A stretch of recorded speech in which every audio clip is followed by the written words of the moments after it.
Yung motor nyo, makakita kayo na ganito. Ito, nakabili ako nito, yan o. Ngayon, kakabit ko to dito sa motor ko para magkaroon siya ng sariling charger. Okay? Huwag nyong i-direkta dun sa baterya kasi maapektuhan yung baterya nyo. Yung lifespan ng baterya nyo mabilis masira. Ngayon, ilalagay natin ito sa loob. Saan natin kukonek mamaya? Papakita ko sa inyo. Ito pala, ipinutol ko yung likuran bagay nito. Para mabilis ko, maganda ko ikabit yung kanyang wire. Kahit saan ko itali. Ito kasi sa gitna, ito yung positive. Ito yung sa gilid, puro yan negative. Kahit saan dyan, puro negative yan. Yan. Sa gitna, positive. Kailangan wag dumikit. Pakita ko sa inyo. Yan na pala, guys. Nabuo ko na. Binuo ko na siya. Yan. Ikakabit na lang kulang ito. Ito guys, nakunik ko na yung positive side dito sa kulay orange. Ayan. Ikabit ko na. Ngayon susiyan natin. Ipapakita ko sa inyo. Ito, naiilaw yan. Okay. Ayan. Susi natin. Ayan. Nakauna ang susi. Ngayon, yung positive wire, i-connect natin ngayon sa ground. Ito. Nakita ko sa inyo, ha. At siguro dito na. Yan, nakita nyo, may ilaw na yung charging natin. Yan. Pwede na tayo mag-charge ng cellphone dyan. Ngayon, pag off natin, yan, automatic off. Pag on natin, ilaw naman yung charging. Yan.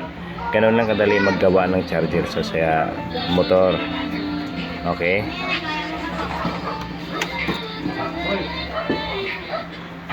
Yung motor nyo, makakita kayo na ganito. Ito, nakabili ako nito, yan o.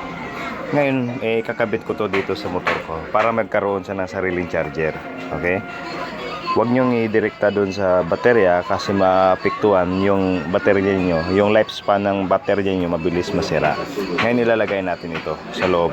Saan natin kukonek mamaya? Papakita ko sa inyo. Ito pala, ipinutol ko yung likuran bagay nito. Para mabilis ko, maganda ko ikabit yung kanyang wire. Kahit saan ko itali. Ito kasi sa gitna, ito yung positive. Ito yung sa gilid, puro yan negative. Kahit saan dyan, puro negative yan. Ayan. Sa gitna, positive. Kailangan wag dumikit. Pakita ko sa inyo.